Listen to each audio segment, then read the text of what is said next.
بسم اللہ الرحمن الرحیم۔ لوگوں کے سامنے ہاتھ پھیلا کر مانگنے سے بہتر ہے روزانہ یہ سورت 11 بار پڑھ لو۔ اس کی 11 نسلیں دولت پر عیش کرتی ہیں جو روزانہ 11 بار یہ سورت پڑھتا ہے۔ محترم ناظرین، اسلام بے شک سچا دین ہے اور اللہ تبارک و تعالی نے دنیا جہاں کے تمام خزانے ہمارے پیارے نبی صلی اللہ علیہ وسلم کی جھولی میں ڈال دیے اور فرمایا کہ جس کو جو چاہو دے دو۔ اللہ سبحانہ و تعالی نے ہمارے نبی کریم صلی اللہ علیہ وسلم کو حوض کوثر کا مالک بنایا اور اس کا اختیار آپ صلی اللہ علیہ وسلم کے سپرد فرما دیا۔ ہمارے پیارے آقا صلی اللہ علیہ وسلم نے اپنی امت پر کھول کھول کر اللہ کے واضح احکامات سنا دیے، فرما دیا کہ دولت کس طرح اور کن لوگوں کو ملتی ہے۔ اگر امت نبی علیہ السلام کے فرمودات پر عمل کرنے لگے تو یہ امت اس دنیا کی امیر ترین امت ہو سکتی ہے، لیکن ناظرین افسوس تو یہ ہے کہ اس امت کے لوگ آج در بدر مارے پھرتے ہیں اور دوسروں کے سامنے اپنی چھوٹی چھوٹی ضروریات کے لیے ہاتھ پھیلاتے ہیں۔ تو آج کی اس ویڈیو میں قرآن پاک کی ایک ایسی صورت مبارکہ کا عمل بتا رہا ہوں کہ اگر کوئی بھائی بہن ہر روز یہ صورت مبارکہ کو فجر کی نماز کے بعد صرف 11 مرتبہ پڑھنے کا اپنا معمول بنا لیتا ہے تو دولت، عزت، شہرت ایسے شخص پر مہربان ہو جاتی ہے۔ اس کی 11 نسلیں بیٹھ کر بھی اس دولت، عزت اور شہرت پر عیش کریں تو یہ ختم نہ ہوگی۔ محترم ناظرین، وہ وقت یاد کرو جب نبی کریم صلی اللہ علیہ وسلم نے مکہ کے چند مٹھی بھر غریب ترین اور غلام کو حق کی دعوت پر اپنے مقدس ہاتھوں پر بیعت کیا۔ یہ ایسے غریب اور نادار لوگ تھے کہ جن کے کھانے کو نوالا اور پہننے کے لیے کپڑا تک نہ تھا۔ قربان جائیں حضرت خدیجہ الکبریٰ رضی اللہ تعالی عنہ کی سخاوت پر، جنہوں نے اپنے تمام مال و متاع اسلام کی اشاعت کے لیے نبی کریم صلی اللہ علیہ وسلم کے مبارک قدموں پر نچھاور کر دیا، اور آپ صلی اللہ علیہ وسلم نے اس سے علاقے کے نادار اور مفلس لوگوں کی مدد اور دین کی تبلیغ کے کام کا آغاز فرمایا۔ دیکھتے ہی دیکھتے جب دین کی دعوت مکہ سے نکل کر پھیلی تو آپ صلی اللہ علیہ وسلم اس وقت تک اپنا تمام مال و متاع دین کی اشاعت کے لیے قربان کر چکے تھے۔ حالات ایسے کشیدہ تھے کہ خود نبی کریم صلی اللہ علیہ وسلم کے گھر میں ایک وقت کے کھانے کے لیے چند نیوالے بھی میسر نہ تھے، اور پھر اللہ سبحانہ و تعالی نے نبی رحمت صلی اللہ علیہ وسلم کو اپنی رحمتوں کے ایسے دریا عنایت فرمائے کہ دیکھتے ہی دیکھتے چند ہی سالوں میں امت مسلمہ اتنی مالدار ہو گئی کہ حضرت عمر فاروق، حضرت عثمان غنی، حضرت علی رضی اللہ تعالی عنہم اور آپ کے بعد آنے والے ادوار میں امت کے پاس اس قدر وسیع و عریض خزانوں کے انبار تھے کہ مسلمان دوسری اقوام کی مدد کرنے والے بن گئے، ان کی داد رسی کرنے والے بن گئے۔ دوسری اقوام کو روپیے، پیسے، اناج اور غلے کے علاوہ جس بھی چیز کی ضرورت ہوتی اس وقت کے مسلمان حاکم ان کی ضرورتوں کو پورا کرنے میں پیش ہوتے۔ اسلامی سلطنت پر اللہ سبحانہ و تعالیٰ کی ایسی بے بہا عنایتیں اور نعمتیں برسیں کہ آج 14 صدیاں گزرنے کے بعد بھی عرب کی ریاستیں پوری دنیا میں مال و دولت میں سب سے آگے ہیں۔ یاد کرو اس وقت کو جب غزوہ بدر میں مسلمانوں کی ذوب و حالی اور مفلسی دیکھی نہ جاتی تھی، اور یاد رکھیے کہ غزوہ بدر سب سے پہلا معرکہ حق و باطل تھا جو مٹھی بھر مفلس مسلمانوں اور مالدار اہل قریش کے مغرور اور شرپسند سرداروں کے درمیان پیش آیا۔ ہجرت کے دوسرے سال 17 رمضان المبارک کو غزوہ بدر کا واقعہ پیش آیا۔ ناظرین، رات بھر قریش کا لشکر عیاشی اور بدمستی کی شکار رہا، اور اللہ کے نبی صلی اللہ علیہ وسلم نے بارگاہ ربوبیت کے حضور گریہ وزاری میں وہ رات گزاری، اور قادر مطلق نے فتح کی بشارت عطا فرمائی۔ قریش مکہ چونکہ پہلے مقام پر پہنچ گئے تھے، اس لیے انہوں نے مناسب مقامات پر قبضہ جما لیا تھا، بخلاف اس کے کہ مسلمانوں کی طرف چشمہ یا کنواں تک نہ تھا، اور مسلمانوں کی مفلسی کا یہ عالم تھا کہ جس مقام پر مسلمانوں کی مٹھی بھر فوج کو جگہ ملی وہ زمین ایسی ریتیلی تھی کہ اونٹ کے پاؤں ریتیلی زمین میں پھنس جاتے تھے۔ خشک اور پتلی زمین میں 313 مسلمانوں کے لشکر کی حرکت کی وجہ سے ایسی گرد اڑتی تھی کہ اپنے ہی سپاہیوں کی نقل و حرکت کا اندازہ نہ ہوتا تھا۔ لیکن پھر تائید الہی اور رحمت الہی عز و جل سے وہاں پر ایسا رحمت والا بادل برسا جس سے گرد جم گئی، اور نبی صلی اللہ علیہ وسلم کے حکم کے مطابق جا بجا پانی کو روک کر چھوٹے چھوٹے حوض بنا لیے گئے۔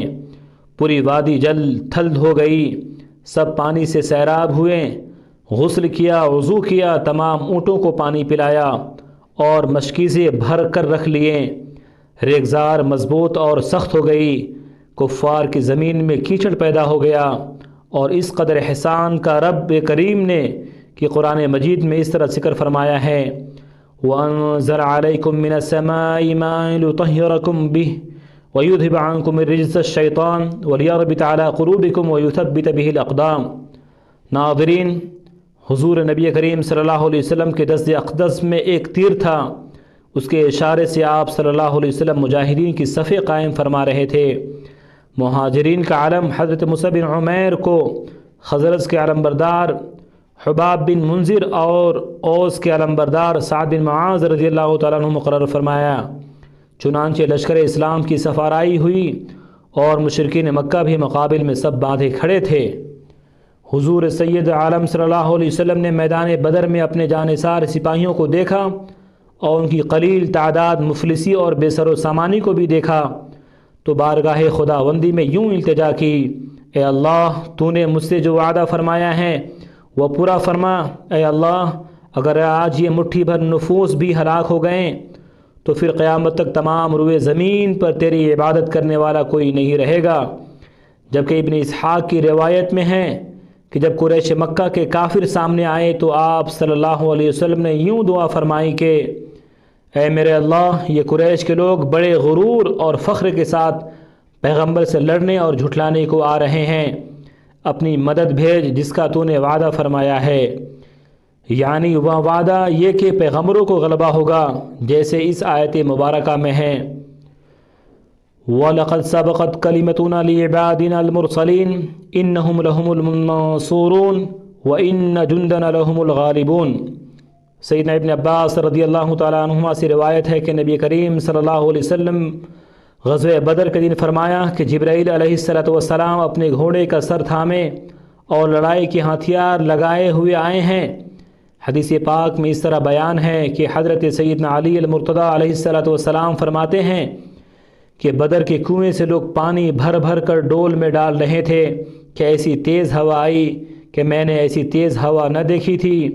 ہوا آئی اور گزر گئی، پھر ایک اور تیز ہوا آئی کہ اتنی تیز ہوا میں نے کبھی نہ دیکھی تھی بجز اس ہوا کے جو اس سے پہلے آئی تھی۔ پہلے ہوا حضرت جبرائیل علیہ السلام تھے جو 1,00,000 فرشتوں کے ساتھ رسول اللہ صلی اللہ علیہ وسلم کے ساتھ رہنے کے لیے نازل ہوئے تھے، جبکہ دوسری ہوا حضرت میکائیل علیہ السلام تھے جو 1,000 فرشتوں کے ساتھ نازل ہوئے تھے۔ تیسری ہوا اسرافیل علیہ السلام تھے جو 1,000 فرشتوں کے ساتھ نازل ہوئے تھے۔ اور اسے امام حاکم رحمۃ اللہ علیہ نے بیان کیا ہے کہ اللہ تعالیٰ کا ایک فرشتہ ساری دنیا کے کافروں کو مارنے کے لیے کافی تھا، مگر اس پروردگار کو یہ منظور ہوا کہ فرشتوں کو بطور سپاہی بھیجے اور ان سے عادت اور قوت بشری کے موافق کام لیا۔ حضرت رفیع بن خدیج رضی اللہ تعالیٰ عنہ جو بدری صحابی کرام رضی اللہ تعالیٰ عنہ اجمعین میں سے ہیں، انہوں نے فرمایا کہ حضرت جبرائیل علیہ السلام نے نبی کریم صلی اللہ علیہ وسلم کی بارگاہ میں حاضر ہو کر عرض کی، آپ بدر والوں کو کیسا شمار کرتے ہیں؟ یعنی آپ کے وہ صحابہ جنہوں نے بدر کی جنگ میں شرکت کی تھی، آپ کی نظر میں ان کی کیا اہمیت ہے؟ تو آپ صلی اللہ علیہ وسلم نے فرمایا، سب مسلمانوں سے افضل ہیں، یا پھر اس جیسا کلمہ ارشاد فرمایا۔ حضرت جبرائیل علیہ السلام نے فرمایا، اسی طرح جو فرشتے بدر کی جنگ میں شامل ہوئے وہ بھی سب فرشتوں سے افضل ہیں۔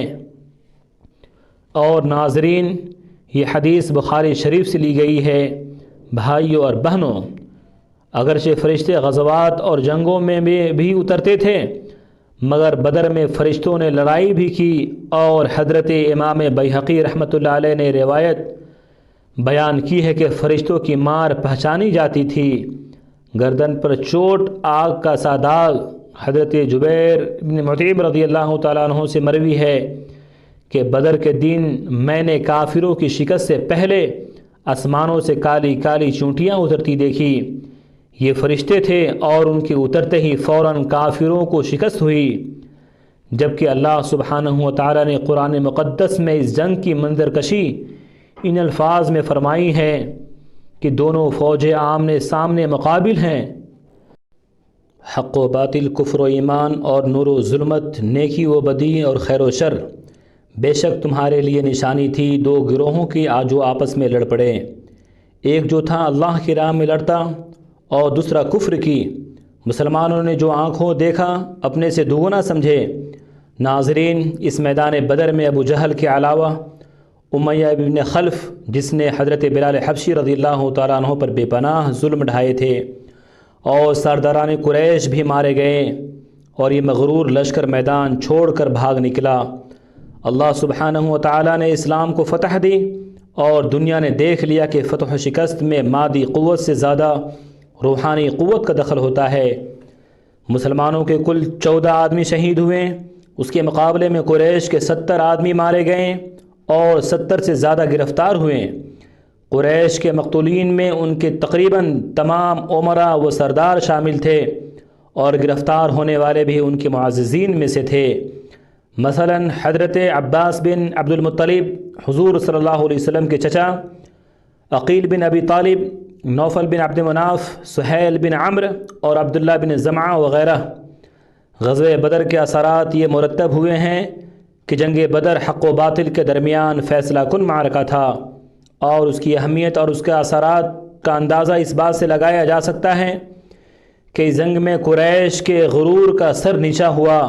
میدان بدر میں آنے والے قریشی لشکر کی حالت یہ تھی کہ وہ اکڑ اکڑ کر چلتا ہوا اور لوگوں کو نمائش کرتا ہوا بڑھ رہا تھا۔ ان کا ارادہ تھا کہ بدر میں لگنے والے میلے میں لوگ ہماری قوت دیکھیں گے تو پورے عرب پر ہمارا رعب طاری ہو جائے گا، لیکن جنگ نے غرور کا سر نیچا کر دیا۔ غزوہ بدر کے نتیجے کے طور پر بہت سے ایسے لوگوں نے بھی اسلام قبول کر لیا جو فی الحقیقت اسلام کے قائل نہ ہوئے تھے، بلکہ دل سے اس کے دشمن تھے، اور اس کے نتیجے کے طور پر منافقین کا گروہ بھی پیدا ہو گیا جو بعد میں اس کے اندر گھس کر خلاف اسلام سرگرمیوں میں بھی مصروف رہا، اور ان میں سے عبداللہ بن ابی جیسے رئیس المنافقین بھی کہلاتا ہے۔ اس نے بھی جنگ بدر کے بعد مسلمان ہونے کا اعلان کیا تھا۔ قریش مکہ کے بڑے بڑے سردار اس جنگ میں مارے گئے، صرف ابو سفیان بچا تھا جو اس جنگ میں شریک نہیں ہوا تھا، اس لیے قریش کی قیادت ابو سفیان کے ہاتھوں میں آ گئی۔ بنو امیہ کی اقتدار کی جد و جہد کے پس منظر میں ابو سفیان کو بڑا دخل حاصل تھا۔ واپس پہنچ کر ابو سفیان اور اس کی بیوی ہندہ نے انتقامی جذبات کو بھڑکایا اور مدینہ پر دوسرے حملے کے منصوبے بنانا شروع کر دیے، اور اس کے بعد اسلام کے خلاف تمام جنگوں میں کفار مکہ کی قیادت اس نے کی۔ غزوہ بدر کے بعد غزوات کا سلسلہ، اس غزوے کے نتیجے میں اس لشکر نے اپنے مقتولین کا بدلہ لینے کے لیے مدینے پر حملہ کیا۔ بہرحال جنگ بدر کا خاتمہ اسلام اور مسلمانوں کی فتح اور کامرانی کے ساتھ ہوا۔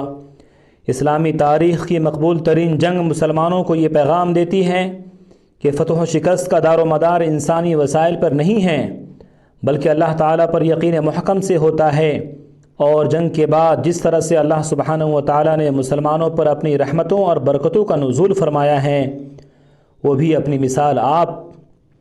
اللہ سبحانہ و تعالیٰ نے قرآن حکیم کی صورت میں مسلمانوں کو اس جہاں کا سب سے قیمتی متاع عطا فرمایا ہے، جس میں تمام روئے زمین پر بسنے والے انسانوں کی قیامت تک کے لیے تمام مسائل کا حل دستیاب فرما دیا گیا ہے۔ بھائیوں اور بہنوں، ضرورت اس امر کی ہے کہ قرآن کو اپنے روزمرہ کی زندگی میں شامل کر لیا جائے، اور میں اس ویڈیو میں ایک ایسی ہی بابرکت آیت مبارکہ بتا رہا ہوں جو شخص ہر روز اس سورت کو فجر یا عشاء کی نماز کے بعد 11 مرتبہ پڑھنے کا اپنے آپ کو عادی بنا لیتا ہے تو اللہ تعالیٰ ایسے شخص کی رزق کی تنگی کو دور فرما دیتا ہے۔ جو شخص روزانہ بلا ناغہ یہ عمل کرتا ہے تو نہ صرف اس پر بلکہ اس کے نسلوں پر بھی اللہ سبحانہ و تعالی رزق کی تنگی کے دروازے بند فرما دیتا ہے، اور اللہ تعالیٰ اسے وسیع اور کشادہ رزق عطا فرماتا ہے، اتنا وسیع کہ اگر وہ دوسروں کو بھی بانٹیں تو بھی اس کے پاس رزق ختم نہیں ہوتا۔ فجر یا عشاء کی نماز کے بعد سب سے پہلے 11 مرتبہ درود پاک پڑھ لیں۔ ویسے تو آپ کوئی سا بھی درود پڑھ سکتے ہیں، لیکن اگر درود ابراہیمی پڑھتے ہیں تو یہ سب سے زیادہ فضیلت والا درود ہے۔ آپ چاہیں تو مختصر اور آسان سا درود صلی اللہ علیہ وسلم بھی پڑھ سکتے ہیں، صلی اللہ علی محمد بھی پڑھ سکتے ہیں، ورنہ نماز والا درود یعنی درود ابراہیمی سب سے بہتر ہے۔ آئیے خیر و برکت اور ثواب کی نیت سے ایک مرتبہ مل کر بھی درود پاک پڑھ لیں۔ اللہم صلی علی محمد وعلی آل محمد کما صلیت علی ابراہیم وعلی آل ابراہیم انک حمید مجید۔ اللہم بارک علی محمد وعلی آل محمد کما بارکت علی ابراہیم وعلی آل ابراہیم انک حمید مجید۔ درود پاک پڑھنے کے بعد ناظرین آپ نے یہ آیتیں پڑھنی ہیں۔ اللہ یبسط الرزق لمن یشاء من عبادہ ویقدر لہ، اللہ اپنے بندوں میں سے جس کے لیے چاہتا ہے رزق کشادہ کر دیتا ہے اور جس کے لیے چاہتا ہے تنگ کر دیتا ہے۔ اس آیت کو 11 مرتبہ پڑھنے کے بعد آپ نے اللہ تعالیٰ کے ناموں کا ورد کرنا ہے۔ الغنی والرزاق، اللہ غنی ہے، بے نیاز ہے، الرزاق و خوب رزق دینے والا، ان دونوں ناموں کو ملا کر پڑھیں گے تو ایک شمار ہوگا۔ تو آپ نے ان دونوں ناموں کی مکمل ایک تسبیح پڑھ لینی ہے۔ اس کے بعد آپ نے 11 مرتبہ سورہ کوثر پڑھنی ہے۔ اس کے بعد آپ نے یہ دعا 11 مرتبہ پڑھ لینی ہے۔ اللہم اغننی بحلالک عن حرامک وبفضلک عمن سواک، اے اللہ مجھے اپنے حلال سے کفایت فرما، اپنے حرام سے بچا کر، اور اپنے فضل سے مجھے سب کا محتاج ہونے سے بے نیاز فرما۔ پھر آخر میں اتنا ہی درود پاک پڑھ لینا ہے جتنا عمل شروع کرنے سے پہلے پڑھا تھا، اور اس کے بعد اپنی اولاد، اپنی آنے والے نسلوں کے لیے رزق میں وسعت اور کشادگی کے لیے دعا کریں، تو اللہ سبحانہ و تعالی انشاءاللہ غیب کے خزانوں کے منہ کھول دے گا۔ اللہ رب العزت اتنا عطا فرمائے گا کہ کبھی روپیے اور پیسے کی ضرورت کی کمی نہ ہوگی۔ اللہ تعالیٰ سے دعا ہے کہ ہم سب کو نیکی کی بات سننے، سمجھنے اور اس پر عمل کرنے کی طاقت اور توفیق مرحمت فرمائے۔ میرا سنانا اور آپ کا سننا اپنے ایک بارگاہ میں قبول و منظور فرمائے، آمین یا رب العالمین۔ ناظرین، گزارش ہے کہ اپنے رزق میں برکت، وسعت اور کشادگی کے لیے اللہ تعالیٰ کے 99 ناموں میں سے کوئی نام لکھ کر کمنٹس میں ضرور شیئر کریں۔ اللہ تعالیٰ ہم سب کا حامی و ناصر ہو، آمین۔ جزاکم اللہ خیر، السلام علیکم۔